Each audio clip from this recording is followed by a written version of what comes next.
朋友們好，今天給大家做一個小吃牛奶蛋餅，很香很好吃也很簡单。大家好，我是老莫，喜歡記得點讚收藏。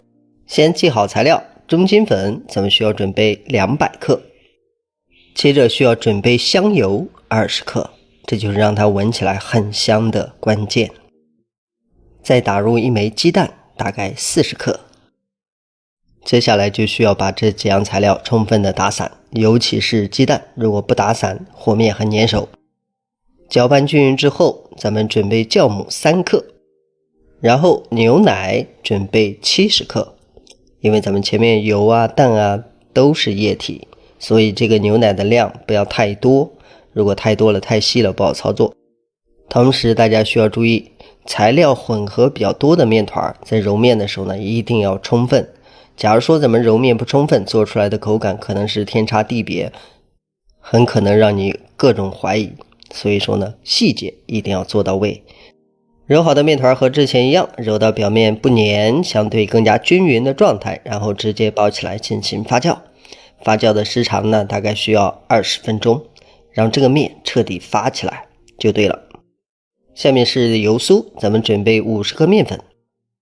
然後再加入綿白糖30克，如果吃鹹的，咱們可以放鹽或者是其他味道都是可以的。最後再準備油30克。接下來攪拌油酥的時候，大家要特別注意，調這個油酥最關鍵的是讓裡面沒有乾塊，而且不能太稀，要讓它稍微偏硬一點，這樣咱們烤出來它整個的狀態才會比較穩定。如果太稀的話，這個油酥到處跑，很可能全部散架。調好的油酥就像畫面中這樣成團，然後和面團放在一起，等待發酵完成。千萬不要操之過急。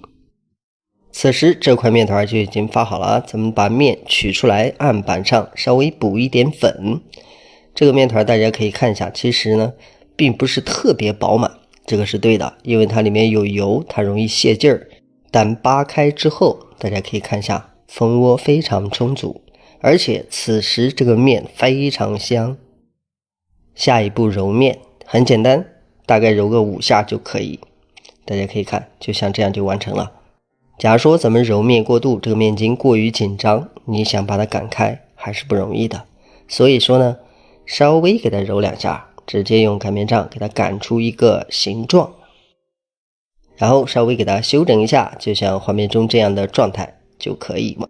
然後把油酥放在手上，像這樣給它輕輕的拍開，因為這個油酥偏硬，拍的寬度和這個面寬度差不多就可以。就像這樣放在一端，再稍微給它調整一下厚度，直接從一頭像這樣給它疊進去。